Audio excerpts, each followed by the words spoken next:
Hello everyone, so in this video we are going to talk about cross attention mechanism. Okay, so let's get started. So cross attention mechanism is used in the encoder decoder transformer architecture. Okay, so the transformer architecture, I'm not going to get too deep into this, but basically what happens is there is something called as an encoder and then there is something called as a decoder. Okay, so what happens, and we'll be looking into this a little more deeply in the next slides, but basically you have some queries from here and that goes in as input, and sorry, queries are from here, my bad, queries are from here, and keys and values are from the encoder side. Okay, so we will see all of this in the later part, but also always remember that cross attention works when we have an encoder decoder. Mostly it works in encoder decoder architectures. Okay, so as you can see over here, there is an encoder. So we basically give something. Let's say this is some language translation. We'll be looking into in an example, and you give it to an encoder. The encoder gives basically its keys and values to the decoder, and here you have the query, and the normal attention mechanism works. We'll be seeing in the second, and final output is gotten over here. Okay. So let's do some language translation task. It's one of the very important tasks in natural language processing and deep learning. So let's convert Hindi to English. Now I'm not going to write proper Hindi over here, so I've just written it like in English only. So kaise ho aap, it means like hi, how are you? Okay, how are you basically. Okay, now this is a very simple thing. Now let's see how we're going to translate, how we're going to use it in an encoder decoder format. Okay, so again, English to Hindi. So the sentence is, as you said, kaise ho aap in a question mark, which basically means, and what you're going to do is you write hi, how are, and then you have a dash. Okay, so what you're going to do over here, you're going to predict the word. Now we have already seen in the previous slide that we need to have a u, but this is how we understand, right? But how are we going to make sure that the model is able to learn this, right? So that's the problem. So how do we interpret it in a let's say a transformer or something kind of a, it could be any model, but mostly I've seen in transformer, so I'll just keep it till there because key query value things are over here. And so let's just stick ourselves to transform. Okay, so in the encoder model, what you will give is the Hindi sentence, which is kaise ho aap. So obviously here you will have all the keys and the values that will be given. And what is the query? Query is basically a question. Okay, so what is the question? Finding this dash, and this is going to be the query. Now, what is the important part that I want you to focus is on which of these three words we will focus in order to determine this word. Okay, so that is the entire idea. And finally, we'll be having output over here. Okay, so obviously you give this particular sentence and then you give this prompt and you finally get the final word you.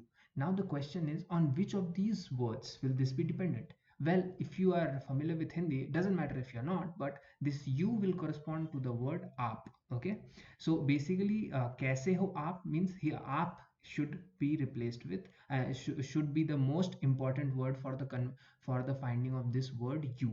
Okay, this is the most important word. Now this is what the attention mechanism does. It takes in each of these words and then figures out which word is more important, and let's say if this word is more important, it will give a higher score. Okay, so let's say it gives you a 10, here it will give you a 2, here it will give a 1.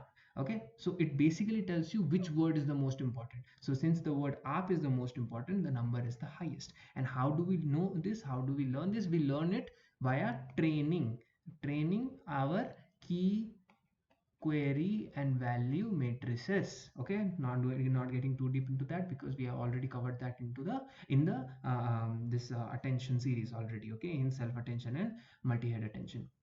Having said that, okay, so what happens, this is the entire structure. Now let's see how we are going to do it in detail.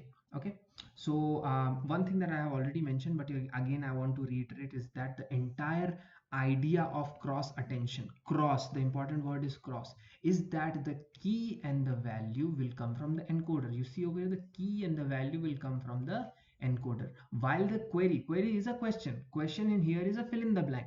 So obviously if this is a fill in the blank, it is going to the decoder, which means the query comes from the decoder. I hope you understand this point and I'll not be repeating it. Okay, so how does all of this work while already hi, how, are, I just assume this is done. Okay, and this is something that we have fed to the hi, how are you, we have fed this to the decoder. Okay, so from the decoder, obviously this is a question, right? The word that we're going to fill in this particular blank is a question for us, so we will have the query of the word dash. Okay, now obviously there are other things as well. So this is going to the encoder part. These are the three words, kaise ho aap, and every word has a key, that is key of kaise, and value, that is value of kaise. Same thing for the other words. So for the word ho, you'll have key of ho and value of ho. Again, third word aap, so you'll have key of aap and value of aap. So everything that went on the encoder side over here, encoder has a key and value, and this was the decoder side, I'm sorry, this was a decoder side, and so for that you have a query. I hope this is clear.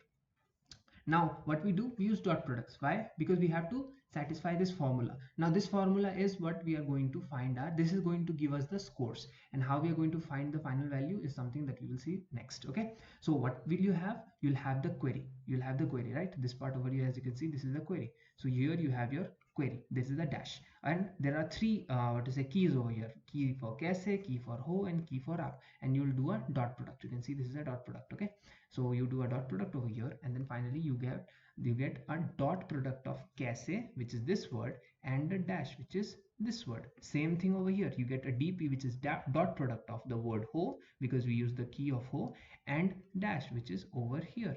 Third, same dot product of app with the dash here. Okay, then what you do, you apply the softmax. So you see over here we are applying the softmax on whatever the dp we got. Okay, we applied on all the three. Softmax is a function that is a function that takes all the three values over here. Okay, and then there's a softmax of that. I'm not getting into the details. I have not used the root of kdim because we are not concerned about that. This is just a scaling factor. Okay, it's not important. We are just covering all the most important parts. Okay, so you got scores s1, s2, and s3. Now what I have told you already is something that I just want to remind you one more time, that in order to make our prediction, okay, when we wanted to make our prediction for the word you, we focused on the word up, right? This was the most important thing. That is, again, we need to consider over here also.